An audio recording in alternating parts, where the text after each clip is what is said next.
Want to welcome y'all, man. Appreciate y'all coming back again. But I really want to get in today is the transfer portal, man, because one of the things, and it drives me crazy, when you're a parent and you're dealing with the transfer portal, you know, from the outside, all you hear is what the fans think. The fans hear, oh, this kid is transferring. You know, they don't understand like what the toll that it takes on the child. They don't understand the toll that it takes on the family and what that does to us. And it's like, You want to sit here, oh, he's not loyal to the team. He's not loyal to us. Look what we've done for him.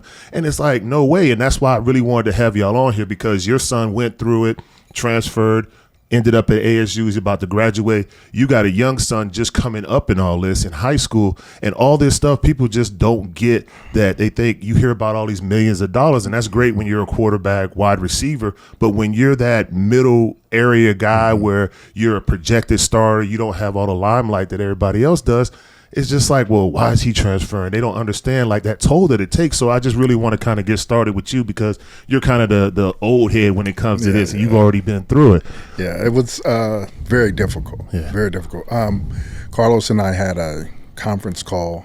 I wanted to at least give them the opportunity to let them know what's going on. Right. I wanted to give them, say, hey, we're looking to move. Yeah. And it kind of backfired. Because, again, like you said, you want to be somewhat loyal because they've been there for your kid. Yeah. But so what we did was we took the time, called the coach, say, Carlos, go in, meet with him. And the first thing he said was, what you here for, the NIL money? Oh. And the Carlos was like, no, coach, that's not what I'm here for. He's like, I think I'm going to hit the portal. And at that point, we could have waited till January 14th, right, and they would have still had to pay for his spring. He would have actually graduated last year. Okay, but since we did not do that, that he's now graduating now. Okay, because like you said, the transfer credits didn't transfer. Some of them, even though he's at Cal Berkeley, you would think all the all the credits would transfer over to ASU. Because it's a little bit more prestigious school. I mean, a little bit, Paul, just a little bit. It's Cal Berkeley, But, of course, that didn't work out. So, pretty much we tried to do it the right way. Yeah. And you say the right way. What's the right way? Because we went through the same thing. Is you want to go through all these checklists and make sure you're not burning bridges. You want to give them another opportunity early as possible to make a decision so they know that, look, that scholarship is gone. Yeah, we're leaving. Yeah. But in hindsight, I would have waited till January 14th. Because what they did was they pulled his scholarship when he only needed 3 classes to graduate. Right. And that tore me up because I'm listening to the coach, and he's saying how much you love my son, and we don't want the Carlos to go, but you pulled his scholarship when he needed 3 classes. Say, wait a minute, all he needs is 3. And it was the spring ball. We weren't going to stay. We were gone by May. So you're not bringing in 15 running backs. Right. You may bring in, I did the numbers. You may bring in 4 or 5 for spring ball. Okay. But you got 14 guys leaving. Yeah. You got 5 running backs leaving, including my son. Yeah. So you have the scholarships. Yeah. So there's no reason for you to pull it. You pulled it anyway. So why did he leave? Like, for instance, like I know with our situation, it was tough on Deuce because, he loved Tucson. Right. Like, it was emotional when I got that phone call from him. And like y'all know, it was our whole coaching staff got a better opportunity to go to Washington. So when I got that phone call from Deuce, I had to talk him down off a ledge. He was freaking out. He had these like tears. I could hear the tears through the phone. And so for me, the first 30 minutes of the conversation was, hey, you need to calm down, man. Like, you are too stressed out. He's like, Dad, and the coaches are gone, and they gave me the opportunity, and these were the first coaches that believed in me, and they gave me an opportunity here at U of A, and I loved it. He was literally just this full-on panic attack. So our first 30 minutes of our conversation was just, you got to calm down, man. Like, it's okay. And now, as a parent, I'm sitting here trying to bring him down, and for us, it was these coaches left. What are we going to do? Like, are we going to follow them? Are we going to stay here? And it's like, for us, it was the coaches leaving. Like, what was it for you? Like, why did you feel like, okay, I guess when was that moment that you knew we're not going to stay here? Was it like an academic thing, playing time? It was more of a better opportunity. Your situation was totally different. Yeah. I understand why Deuce was freaking out, because these are guys that believed in him and was giving him an opportunity, even though he wasn't the typical defensive end. For most teams, they gave him a chance, and he flourished. The Carlos situation was he just wanted an opportunity to start. They had already had a freshman come in, which was doing pretty good, little undersized. And they already said, he's going to be our guy. Okay. Carlos like, you're not going to even allow me to compete. Yeah. You're not. So it's already done deal. Our guy comment. Yeah, that's their guy. Okay, fine. So we said, you know what? We got to go somewhere we get an opportunity. Yeah. We're going to get an opportunity to play. And that's what it was pretty much. The call went a little weird after he was like, we love him, but y'all going to the enemy. And when he said that, I was like, Coach, you got to understand who you're talking to. Yeah. This is a business, first of all. Yeah. You will leave in a heartbeat if they didn't give you an extension. Don't tell me this is a business. Yeah. You're not going to guarantee me he's going to get more touches. We can talk numbers if you want to do that, and we can consider that. But I already know the writing's on the wall. You already told me that, by your actions. So we had to, go to ASU and get better opportunity. Yeah. But I mean, for us, and I'm still going through it now. I mean, like I literally just left Tucson this weekend because for us, we're still going through all the red tape. We're still making sure everything's getting signed, But just to kind of, I guess, for everybody listening, just to let them know what's going on, it's like, Jed Fish obviously, got hired at Washington. So the whole staff, once he left, those guys don't have a job. They're just sitting there waiting just like everybody else is. So everybody's in limbo. And so when he started picking his coaches and getting his coaches to come with him. And like I said earlier, Deuce is just going through this freak out moment. So now at home, we're trying to figure out, what the hell do we do now? Like, I've never been through this. It's free agency, but this is college. This is your kid. This is you're listening to him have a full-on panic attack, and you're trying to talk him down. So I told Deuce, I said, listen, man, the first thing we got to do is we got to make sure we don't burn any bridges. Right. Like, we're not going to go out here, piss people off, because at the end of the day, this is home for you. He loves Tucson. He didn't want to leave. But when you have a whole new staff come in, you have to figure out where you fit in that staff. So I told him, just say, hey, here's your checklist of things that you need to do. Go talk to the head coach. So he went and talked to the head coach, and the head coach was kind of like, he gives you that, well, everybody's going to have the opportunity to compete, and we're going to give everybody an opportunity. So that was his first little okay, maybe they're not too interested. I said, okay, just hold your horses. Let's see who they bring in at defensive line coach. So they brought in a defensive line coach. He goes and talks to him, and the coach is like, pretty much the same story. Well, we're going to give everybody an opportunity to compete. I'm going to be bringing in my guys.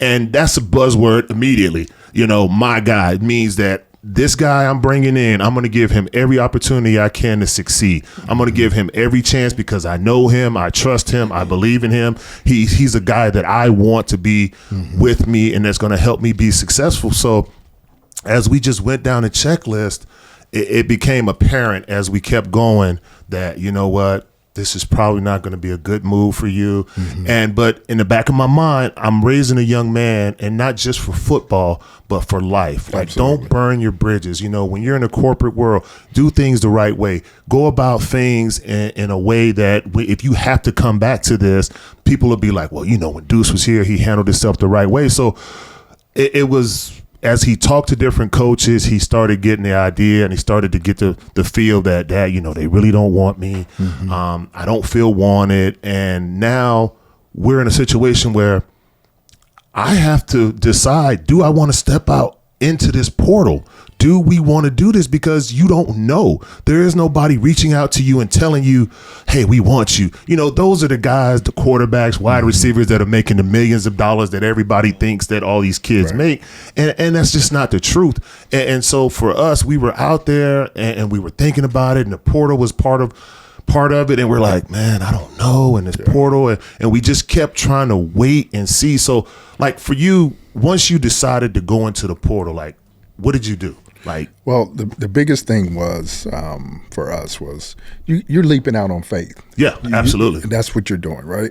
You're leaping out on your kid's abilities and his faith, and you just gotta go with it. Yeah. And sometimes that's what you have to do in sports. You know that. Yeah, yeah. You know, sometimes you just got to believe in yourself. You got to bet on yourself. Yeah. This was free agency. It was absolutely what it is. So, like you said, Deuce got to bet on himself. Mm-hmm. He's got to go out there, and he went with someone where they wanted him. Yeah. They know him. They're familiar with what he can do. They're comfortable with what his abilities are. With a new coach, like you said, coming in, he's going to say all the right things. Yeah. And then you see the guys coming in, you're like, wait a minute, none of them are Deuce's size. Right. No, none of them are Deuce's. That ain't what you normally do. Yeah, so maybe you're telling me one thing, but I'm seeing something different. Seeing something different. So I think you made the right decision because with DeCarlos, we already had a comfortable conversation with Iguana once we said we're going to the portal. Right. We're familiar with Coach Iguana. Yeah. We know him. Yeah. Chandler guy. Yeah, Chandler guy, yeah. And coached him in high school. Yeah. We know the offensive coordinator. We knew the assistant head coach, which was Coach Regal.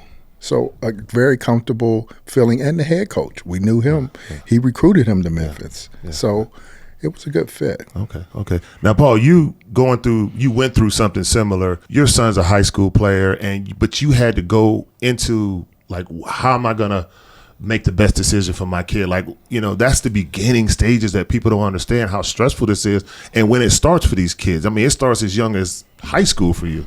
Well, what's crazy is he's going to high school, and it was crazy just coming up with the high school to go to. Yeah. Because, you know, a lot of people don't understand when you have more than, and you guys know, when you have more than one child, you have to balance that out because both my sons aren't athletes. One does music. So that already says I got two different schools to go to. And at that age, it's not just the program and the coaching and the classes and you know, how do they educate him going on to that next level, but you're also looking at logistics. I got one going to school here, but I'm going to have another one going to school there. Yeah. How do I get two kids to school that are both going to be out of district? Those are other things that you have to think of. But the one thing that won everything over, I think, was we were at a game, just going to support. Yeah. And we walked down. I have a good friend of mine. His son plays for this high school. Yeah. And so I was over there talking to him at halftime. And the head varsity coach walked by, and you know, it's halftime, so he's still got business to do. Yeah, absolutely. Walked out of his way, came over, said, you know, to my son, "Hey, good to see you here. How's everything going?" Yeah. And I'm like, wait a second, this cat don't have to talk to you. He's in the middle of a game. That made me feel good, and I thought, well, maybe it's just a one-off. About a week or two later, went to support another game. I didn't make the game, but my wife went, and she said he actually walked up to them in the stands before the game and said, "Hey, good to see you supporting your guys here." And it was like, this is the place. Yeah. This is where you belong. You know, you're gonna work your butt off, which is great, but this is where you belong. You were talking about you and your wife. Like, I know for us, and I say us as, you know, Deuce, me, my wife, my daughter, like, this was almost, I don't want to say traumatic because that sounds crazy, but it was like a ripple effect when Coach Fish got hired, and now these kids are trying to decide what they're going to do for their future.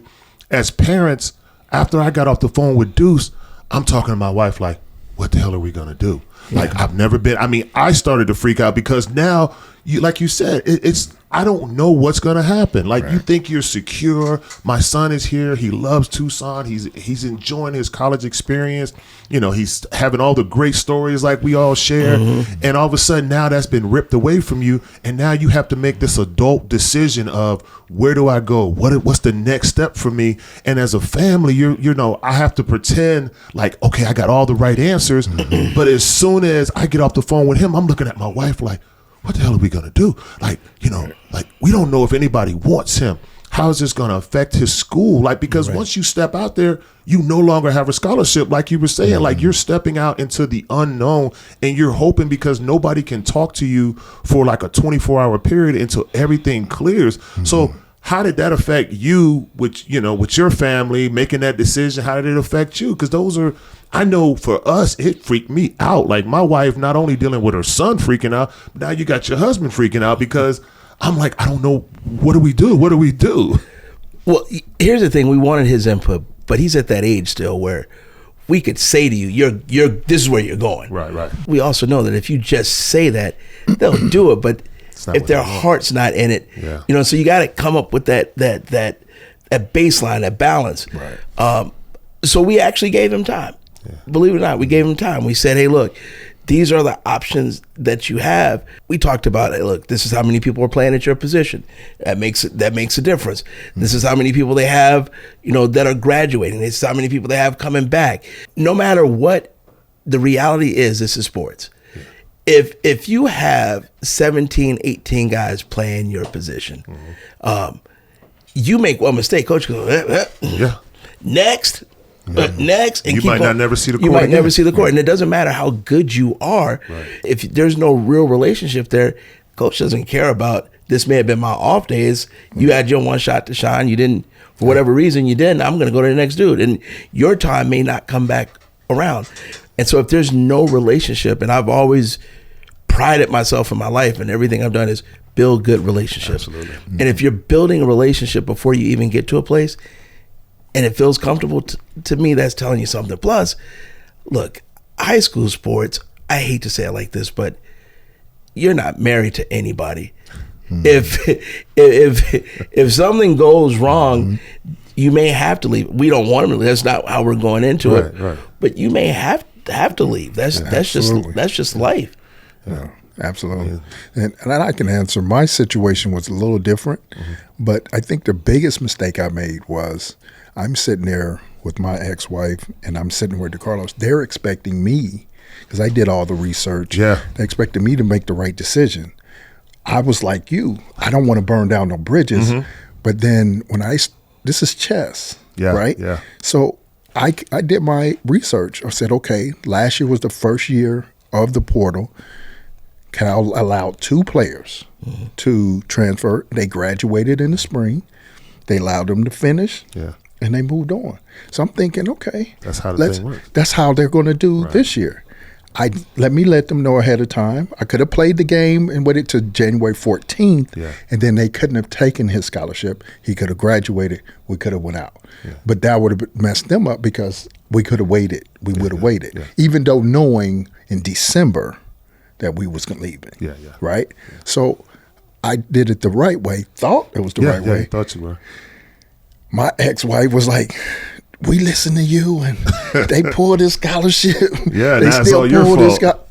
Right. So I look bad, and I had to live with that for a minute. And DeCarlos was like, Dad, you know what? We did the right thing. Yeah. They pulled the scholarship anyway. They didn't have to. Right. Yeah. And that's what people don't get. It's like they think, if you enter the portal, then if it doesn't work out, you can come back to your school. No, you can't do that, because once you say I'm going into the portal, that's it. And that's what I know for me and my family was just so scary, was that, dude, once you make this decision, once we say we're going to do this, these are all the consequences that come with it. I mean, we took a long time to decide. I mean, it was 5 or 7 days. Like for the month of February, it was just like, it's so stressful. And even now it's still stressful because he's technically not there.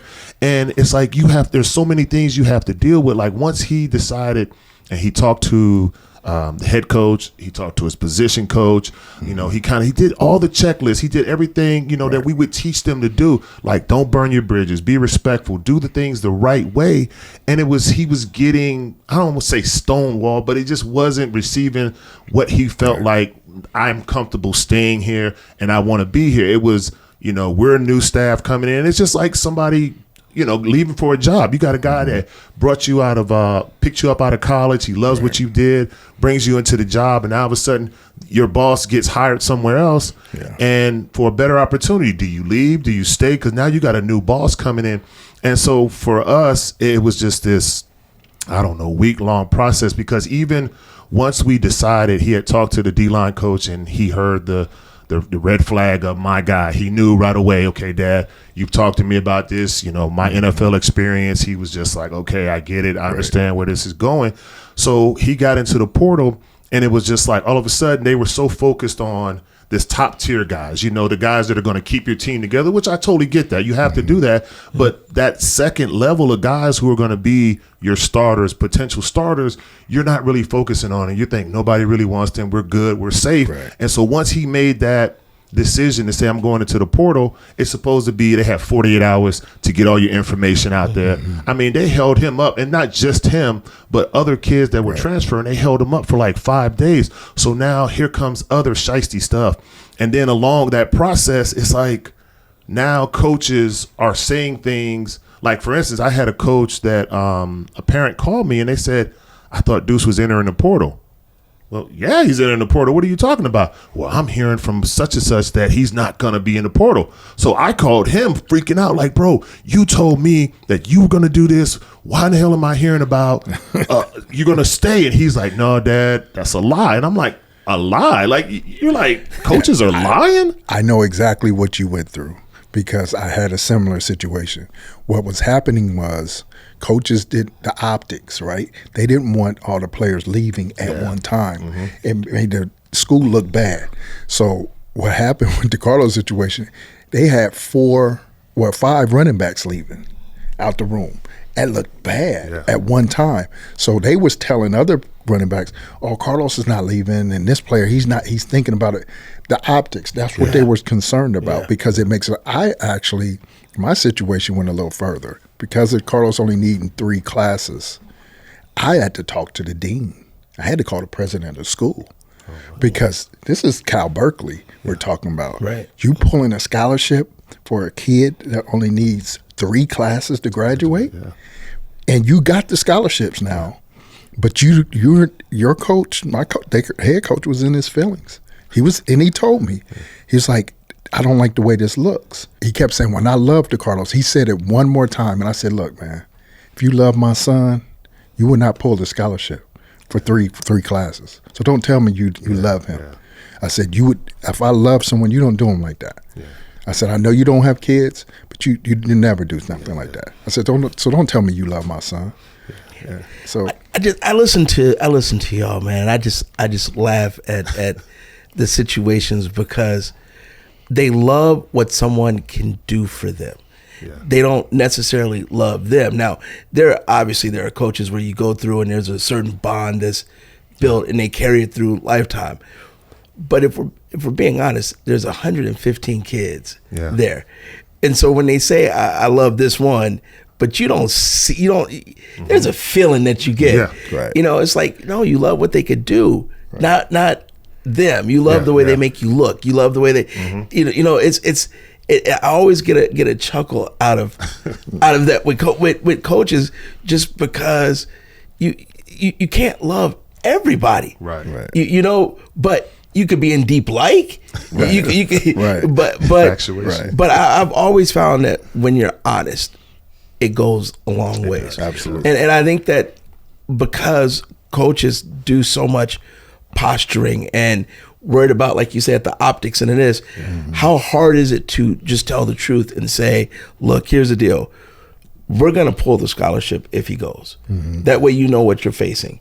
I can't have 5 kids leave right now. Right. That looks bad for me. Exactly. So just so you know what you're getting into going into it, then that way when it comes out, then I'm good with it. Yeah. To me, you lose respect when you're not upfront and honest. Absolutely. And I think that's a lot of parents and kids that are moving around more than anything, just want honesty. Just tell me. Yeah. Where do I stand? Because when your sons transfer, the kid that's at the school that he's going to is hearing the same thing.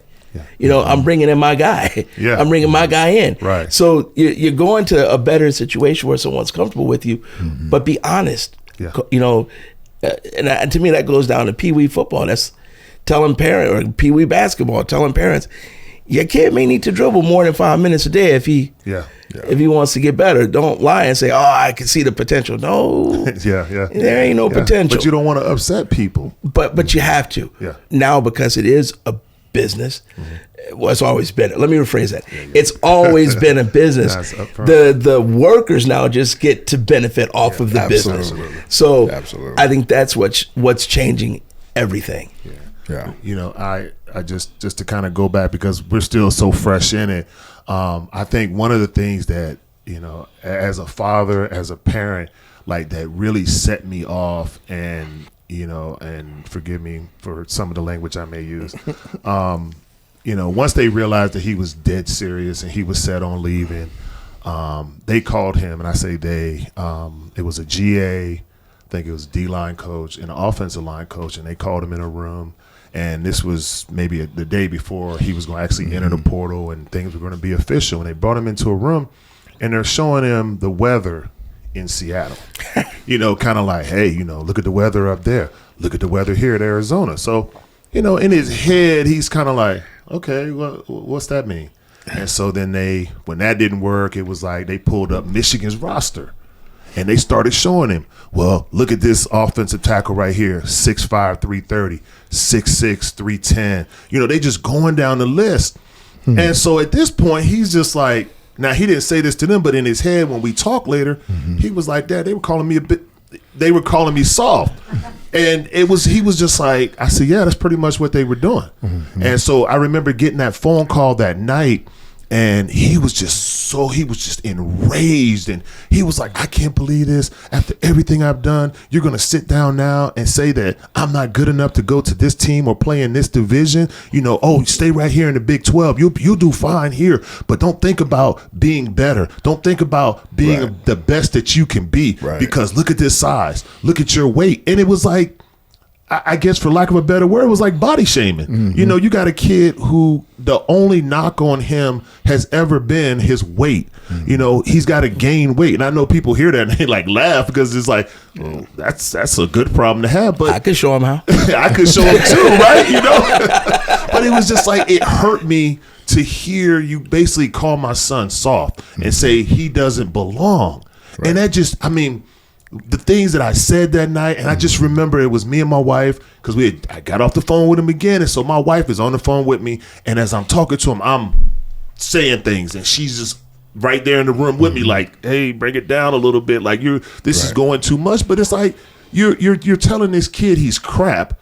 Don't set your expectations too high. Stay right here in the Big 12 where it's safe, where it's easy, where you've already had success. And for him, that was like the final straw, and he was just like, Dad, I gotta be careful because it's still so fresh for me that you basically calling my son weak and that he doesn't belong and he can't do it.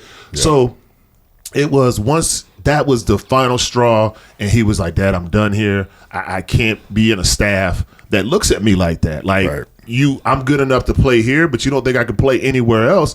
And so it made it much easier for us. It made it easier for him. It gave him that confidence to step out there and say, you know what, I can do this. And even when we stepped out there as a father, you know, y'all know you have the utmost respect and love, and you think your son can do everything. But there was that 24-hour period where there was nothing. There was a dark void, and we're just sitting there waiting. You don't have anybody to talk to. There's no coaches you can speak with, and you're hoping that, like, oh God, please let Jed Fish want him. Like, please let him have somewhere to go, because now you're scared. You're like, did I make like you said, did I make the right decision? Did I study? Did I use all my resources to help me make the right decision? And once he cleared, it was like, we got that phone call from Washington. And it was just like, That's thank you, God. It's such a relief. And then USC called. So it was like, okay, now we have options. So now you feel better. And I was just like, oh, my God. But going through that, and even still now, I'm still going through it because he hasn't officially signed there. He's still here with his apartment. You know, he's roomed with 4 guys. You know, 2 of them transferred with him. So there's 3 of them that left the apartment. 1 still at the apartment. So now you got to break your lease. So how do you pay for that? And just a kind of a funny story. They got a dog between the 4 of them. So now you got a custody battle. Like, who gets the dog? Like, and I know that's kind of, you know, not really relevant, but that's something that they have to deal with. I think, Russell, it's 3 levels to this, and we're in stage 2. where you're at now. First stage is we love you, we want to bring you, you're fit. Second stage is where you sure they use the fear tactic, right? Yeah. You may not be a good fit for them because of this. The third stage is that salesman, when you go into a store and they see they can't sell you, they're going to piss you off. They're going to gaslight you. Yeah. You leaving? Get out then. They talk crazy. So that's the next level. Yeah. So that third level is when they're going to hit him with, get out, treat you like crap. You ain't this anyway. Yeah. Good, leave. That's the third level. And that's going to infuriate him, of course. Yeah. But what you can do is get him ready for it. Yeah. Hey, No, we went through that. That's what I was just saying. Exactly. Like we went through it. So he's going to get it from players that Yeah. it was friends that stand. They're not going to speak as much. If he talked to a coach or anybody in the academic part, you got some information. They're going to be a little dry. Yeah. See what I mean? Things are going to change in that way. He's going to be fine. But he has to understand that's going to happen. You know, that's just the way people do. I think the thing is that you should be proud because that tactic works on some people. Absolutely. Showing, you know, I could hear the conversation because honestly, I'm not at the level that you gentlemen were, but coaching 13, 14U basketball, I hear what other coaches say. And some of them scare kids to stay with them. You know, if you go here, that program and stuff, if you stay with me, we'll nurse you up to that. And that really sounds like what they try to do. You know, too bad weather, too big, stay here where you're comfortable. But we all know everything in life that you want on the other side are hard anyway. You know, absolutely. Look, I try to be careful with it because they're still young. You don't want nothing easy. You don't want easy money. You don't want easy girls. You don't want easy grades. You don't want anything easy because that sets you up in life to expect easy. It has to be hard. Anything hard, that's what you shoot for.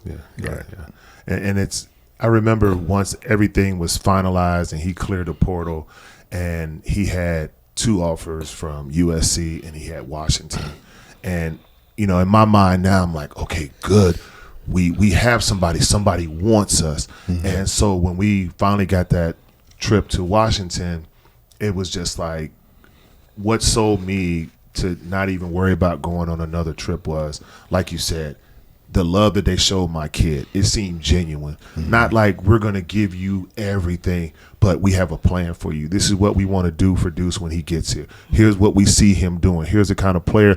And so you're laying all this stuff out, and it's like, this is absolutely amazing. You see the interaction, and we've been around it, so you know that fake love and trying to be cool and hip.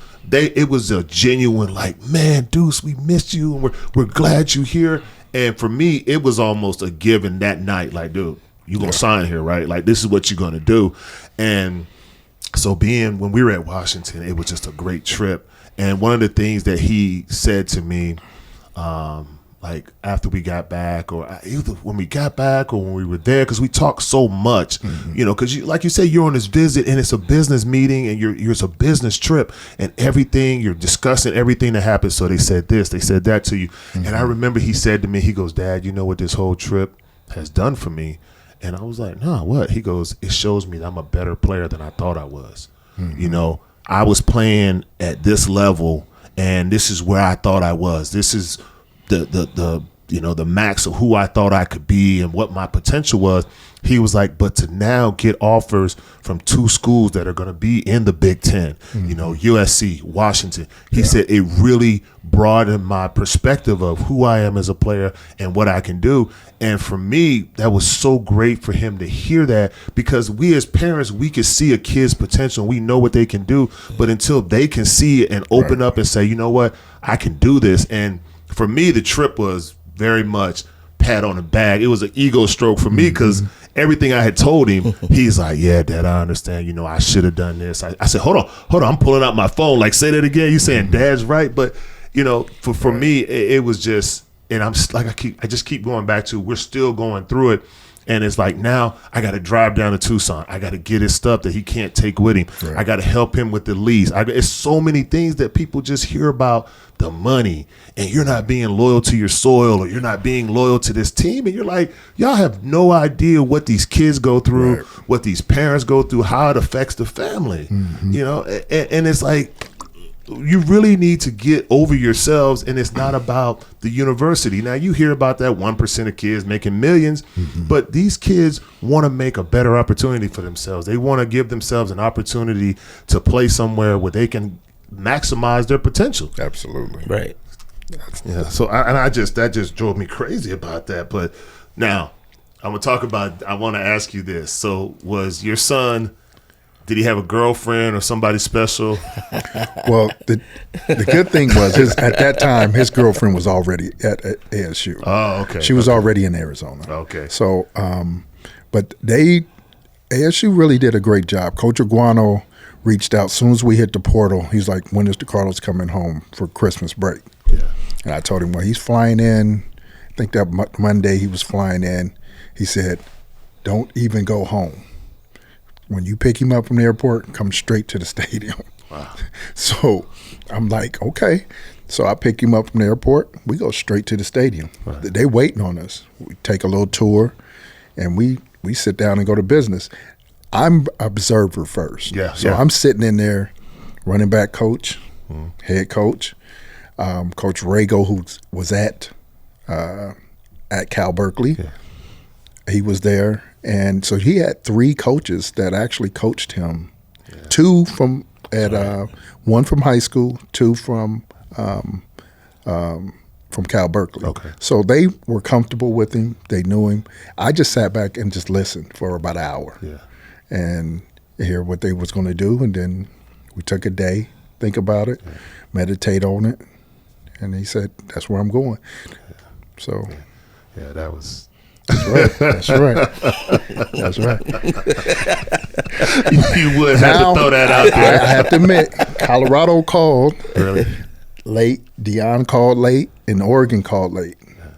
But the relationship, like you said before, somebody that believed in your son from the beginning, that means more than anything. All the flash and glitz and glamour. That's right. Because, I mean, for us, it was just so nerve-wracking, man. I remember getting off the phone with Deuce, and one of the first things I did, I went downstairs and I grabbed a bottle and 2 glasses, and me and my wife sat down at the table, and I poured, and we both were sitting there like, man, this should not have to be like this to be in college. Like, what is going on? Like, this is just too much to have to deal with. But it was good in that, you know, having been through it, NFL experience, you understand free agency, you understand the business side of it, so you can help, you know, maneuver and navigate your kids through the situation. But these are young men, like 19, 20 years old at the time. I mean, Deuce was going through this. He had just turned 20. You know, I'm telling him as a young man, 20 years old, I need you to go stand and talk to this head coach, somebody who's 45, 50 years old, who's been doing this his entire life. So as a 20-year-old, you have to have this tough conversation. And then after you have that one, then I need you to go talk to the D-line coach. And you have to go talk to all these grown men. So they have to grow up so fast, and you're not there to walk them through it. Yeah. You're not there to help them. Like, you know, with your son, he's still in the house. You're able to say, okay, well, you know, here we face to face. Here's how you want to do this. Here's how you're going to do it. We're here in Arizona, right. California. Right. He's down in Tucson, and it's like you're telling him what he needs to say, but I can hear in his voice that he's terrified. Yeah. Like, Dad, I have to go talk to these grown men about my future. Russell, they're very vulnerable. Yeah, and they're dealing with salesmen. Coaches are salesmen. Oh, I mean salesmen. So you're sending your sheep in there to with a bunch the of wolves. Absolutely. Yeah, and they can manipulate. And only thing, like you said, you did a great job talking to him about that. The biggest thing I told DeCarlos, I'm gonna tell you what he's gonna say. Yeah. I know what he's gonna the talking points that's gonna try to get you to stay. I know what it is. He's gonna say, we're gonna do this with you, we're gonna do that. I said, did he do that last year? No. I said, you had your longest run at Cal Berkeley. How long was it? Carlos like, it was 35 yards. What happened after that play? They took me out. They took me out. Why'd they take you out? what Coach said. He thought I was tired, and okay. Yeah. And Carlos like, okay. That's Light it. switch went off. Yep. Yeah. That's it. Yeah. So You got to show me. You've already showed me what you are. You show me what you're about, yeah. And I mean, and like you said, I gave him things that I knew they were going to say to him to try to keep him. And, you know, I said, they're going to give you this prepared speech. And it was like, just like you said, everything that I was able to help him with, it helped him maneuver through this murky water of, you know, talking to a coach about my future. Where do you see me? You know, am I somebody that you see as a starter, as a backup, as a role player? Like, what exactly do you see me as? And when Deuce went and talked to these people, it's like you were saying, I want to go back and kind of visit where you were talking about the car salesman. Once they knew that he was going to get into the portal, now here comes, hey, you know, you got a dog. We'll get you a house with a big backyard for King, because that's the dog's name is King. And so he's like, we'll do this, we'll do that. And he's telling me all this stuff. And I'm like, Deuce, you've been at Tucson for 2 years. I said, like you said, why haven't you offered this before? Now all of a sudden you see I'm about to go. Now you want to, hey, here's the checkbook. We'll do this, we'll do that. And it's not about money. Like, we want the best opportunity for him to graduate with a great degree and the best opportunity to go to the NFL. Right. And if you didn't think he was that valuable 2 years ago, then all of a sudden now he's leaving. Oh, we'll do this, we'll do that. And we never asked for any money. That was one thing I just want to get across and make sure that's understood.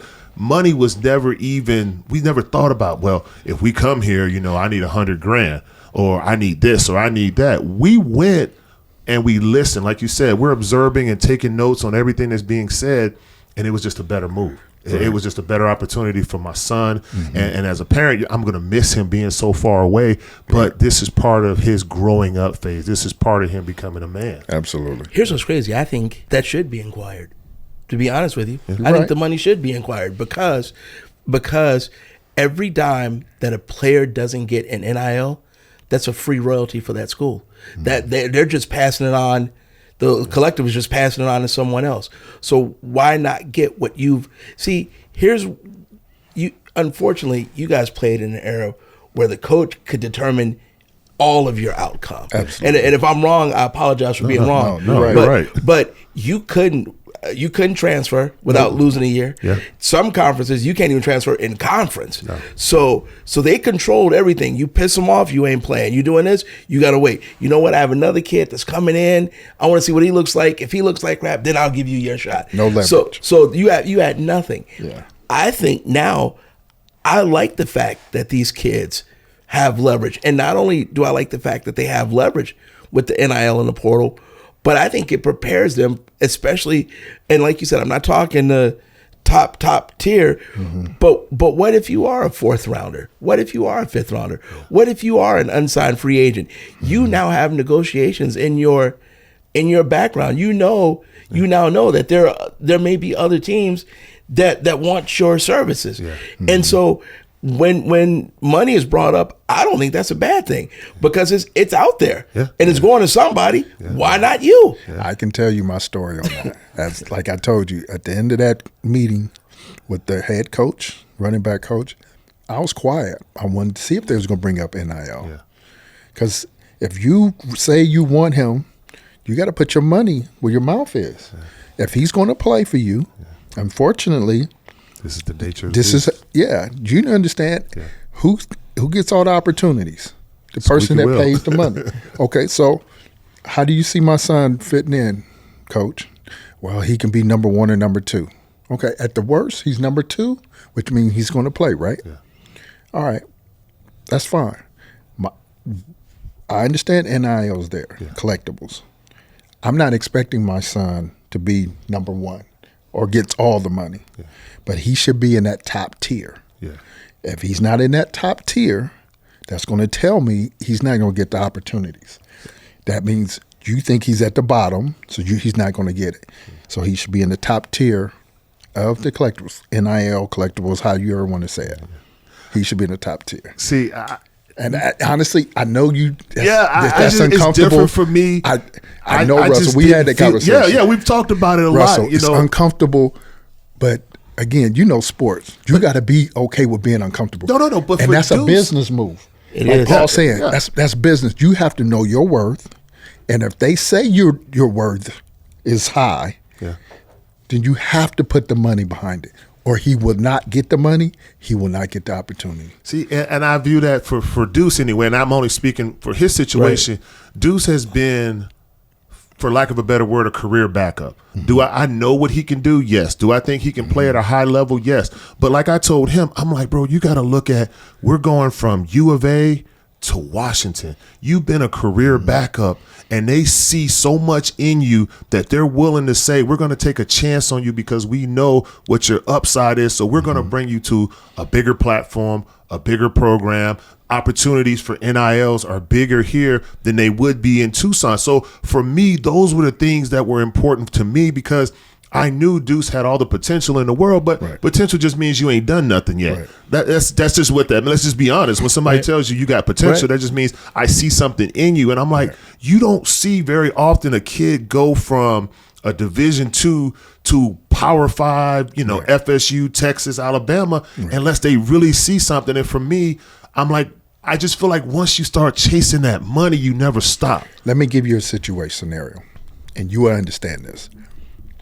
Let's say Deuce is he's rotating, coming in on third down, doing his thing, which I'm thinking Deuce going to do. Let's say he comes in on third down. He comes out. They got a freshman that they like. Let's say he was all this, 5-star. You know how they do. Yeah. Okay. Let's say he comes in. He gets a sack. He start doing his thing.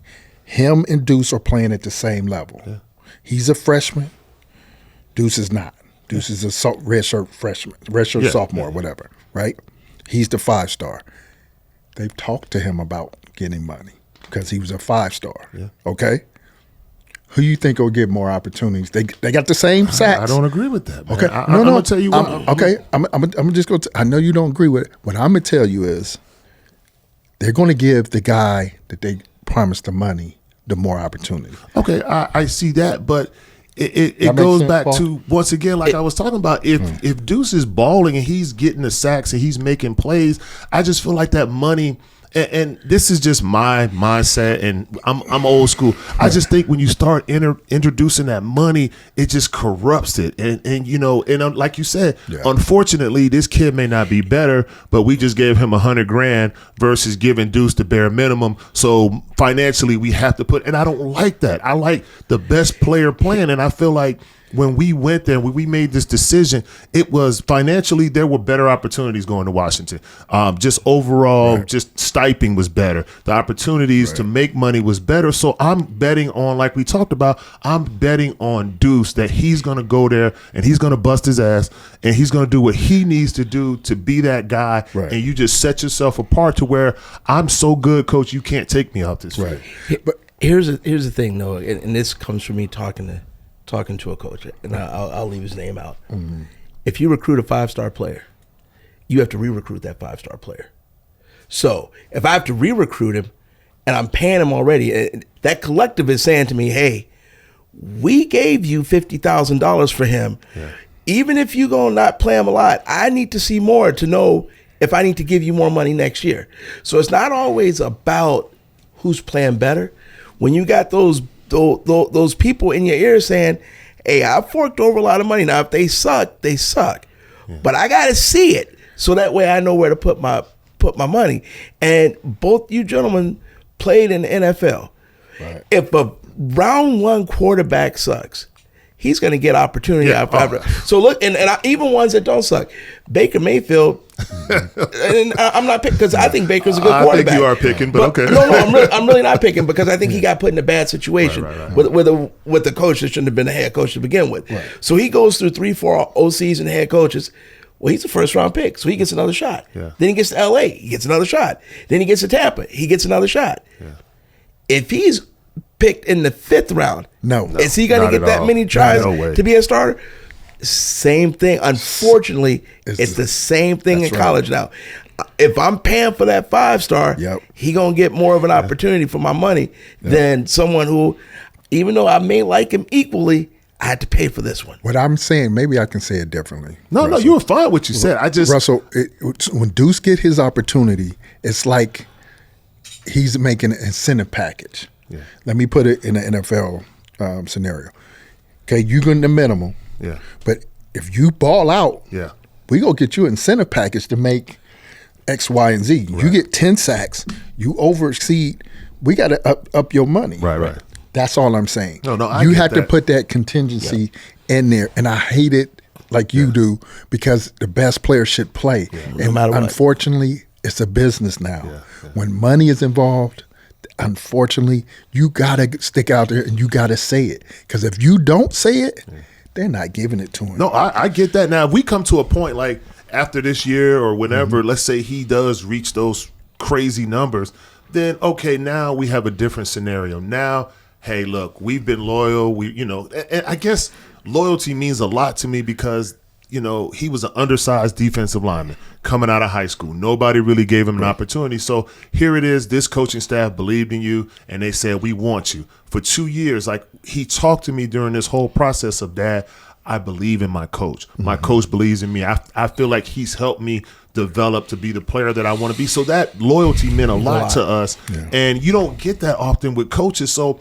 I didn't want to muddy those waters coming in and asking for money. And, because once you start asking for money, now, okay, well then if I'm going to give you this money, then you need to produce. And the minute you start slipping, well, you're not doing what we need. It just becomes so difficult for these kids. So I guess I just feel like the longer I can keep money out of his circle as far as college goes, I think the better player he becomes. I think because he can focus on what's important. And you're going to get money. That's going to come with it. But when you start saying, okay, all right, if I get 8 sacks, then I can go back and ask for 6 figures. Or if I get this, if I do that, your mind starts to go places that you're not focused on. You got to plant the seed.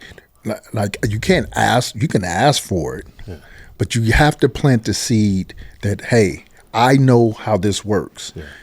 Whoever gets the most money, NIL money, collectibles money, however you want to look at it, goes going to get the most opportunities. Unfortunately, that's what it is. And the 4 or 5 stars, I could have made my son a 4-star. I didn't take him to that camp. Yeah. Honestly, I had to kick myself for that because I could have made him a 4-star, which will give him more opportunities. Right. And it's people, I don't like that because that camp was crap. Yeah, I don't like that star stuff. I hate it. But it is what it is. We can't change the system. Yep, unfortunately, but you got to learn to work it. You and I talked about that a long time ago about the whole process and the way it is and loyalty. I'll always say it: you're loyal to your wife and your family. Yeah. Because in all honesty, when it comes to a business decision, everything that has to do with anything, heck, this goes back to the corporate world. Yep. There are people I spent 25 years in the corporate world. Yeah. There are people that if they called me and they work for me and I know how good they are, you don't think I'm going to make a space for them and someone who's they actually could find their way to the door. Everyone always says, well, that's sports. Sports is corporate America. Yeah. Because at the end of the day, it's all about the business anyway. It's big business. I mean, there's a reason why teams that suck still fill stadiums. And it's because you get players with names. Yeah. It's not an accident. It's hard to fill a 100,000 seat stadium, a 70,000 seat stadium, when your team has no opportunity to win. But they find ways, and because it's business. Yeah, no, I agree with you, man. I just know from my kid, you're innocent. Man. No. Far from being innocent. You're innocent. You haven't been debaucherized enough yet. Yeah, no. I played in the NFL. Believe me, I know all about it. That's a big Sun Devil word too. I know from my kid, he's always had to get it out the mud. He's always been underrated. He's always, he led the league 2 years in a row. He leads Arizona in sacks, and he's a 3-star. There's kids that came out his year, at least 4 kids above him that are ranked higher than him, and you go look at what they're doing and look at what he's doing, and he's head and shoulders above all of them. Yep. So for me, I guess maybe it's naive. Maybe I still want to believe that if you bust your ass and you do everything, you go out on that field and you leave it out there and you show them that I am the guy and I deserve to be on this field. I guess I still believe that holds some merit, that coaches are still going to be like, I get it. I gave this guy this much money. excuse me, I gave this guy all this money, but here's a kid that every play he brings it. I never have to worry about his attitude. I never have to worry about what he's doing off the field, his grades. I still think that means something. And it does, and that gets him in the NFL. If he can play, that's going to give him an NFL. But along the way, he's just not your son. No, I get what you're saying. But just saying, any kid is going to miss out because that coach is everything. And I guess that's my thing. I'm looking at the NFL money. It's just like NFL money to me is bigger than NIL Always. money. You know, your defensive ends nowadays get $150 million. You're not going to see no money like that in college. Like, so for me, and then him coming from an environment where money's not his driving force. Yeah. You know, he's been around nice things. He's been around NFL. He's been around NFL players. He understands what that chess game is. We're not playing checkers. So if he can get some money along the way, the money is not necessarily, like you said, is the end all. Yeah. What they've done is, like Paul said, it's a business to the point where, and I hate to keep saying this, the opportunities in line with the money. Yeah. The most kids to get the most passes on the team, he's the one that gets the NIL money. The D lineman, he's put in a better position by the by the defensive back coach. The D coordinator to get the sacks. He's the NIL money. I watched it with ASU, Green. Yeah, he was our best DN. Yeah. They moved him around. Yeah. They didn't keep him on one side. Why not? They wanted to make sure he gets his sacks because they're paying him. Yeah. And unfortunately, I know it sounds cruel, but the opportunities in line with the money, and I watched it at Cal Berkeley. I watched it at Ohio State. I've seen it at U of A. Yeah. I mean, I've seen it, right? But and it's going to continue. Know what he's capable of, and it just he's going to do his thing. Yeah, he's going to do his thing. But what you want to do is make sure. I'm not saying you demand a certain amount, but you have to let them know. Look, I know you will give him more opportunities if you give him that money, and if you're giving the money to the guy behind him, he's going to get more opportunities. Which that's the part I don't like, because it ain't because he's better. It's because you gave him that money. That bothers me. I totally understand what you're saying, and that's why I love having you guys on here, man, because we have these kind of discussions where it's just we're so knowledgeable about the sport and the ins and outs of it that I guess this is the part where I have a problem with, and what this NIL has done to football, and especially the amateur status. Like, we all feel like they should be paid. We all feel like these kids should make some money. They should. I love the fact that they can transfer and they can make moves like coaches get to do. But now you deal with the ugly side, and here comes money. And it's not that the best player is playing. It's the kid that's making the most money. It's the kids that are moving. You want to move him around because I just gave this kid 6 figures, so he's got to get the most touches. He's got to get the most throws. He's got to get all these things. Just to get back to the portal, and just so people understand, like, it is something that is very serious, and the entire family goes through it. It's not just about loyalty to a team. It's not that people are leaving for more money. I mean, there are a lot of factors that go into why a kid transfers, and I hope that listening to this, that's what people can get from this, is that, wow, this is a part of the transfer portal that I did not understand, that I did not know emotionally and psychologically what it does to a family and the kind of stress that it puts on them. So as fans, they need to understand that it's more than just about ASU or U of A or Cal or whatever it is. Like, these kids have to make the decisions that's best for them. So, when they do make these transfers, and you see the money, you'll see guys that'll transfer because of money. But a lot of times these kids are transferring because they do want a better opportunity and they want a chance to be successful. So no, I get it. I don't have a problem with the kid transferring for whatever reason case may be. If it's for money, let's say my son is a receiver. He's at a school. My quarterback is terrible. Do I stay at that school? Yeah. My quarterback is terrible. He's getting me killed. He's throwing high. He's throwing low. I'm getting my head knocked off. Yeah. And then I got a better school, got a better quarterback. I got to transfer. I was like, hey, I see it. I love the ability for kids to transfer. What I don't like is you have third-string talent, but you want to leave because you're not getting first-string opportunity. And I think that's where the real talk has to happen with that person, because you'll see a kid say, well, I wasn't getting an opportunity. Well, but you're not good. And so I think that's when you see kids moving.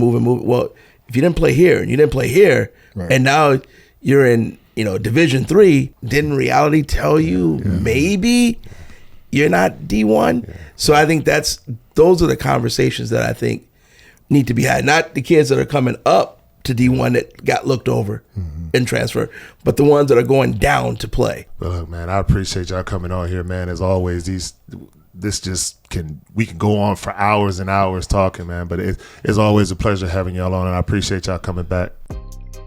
Thanks for tuning in to The Route. Don't forget to subscribe and connect with us on socials for exclusive updates. We'll see you next week.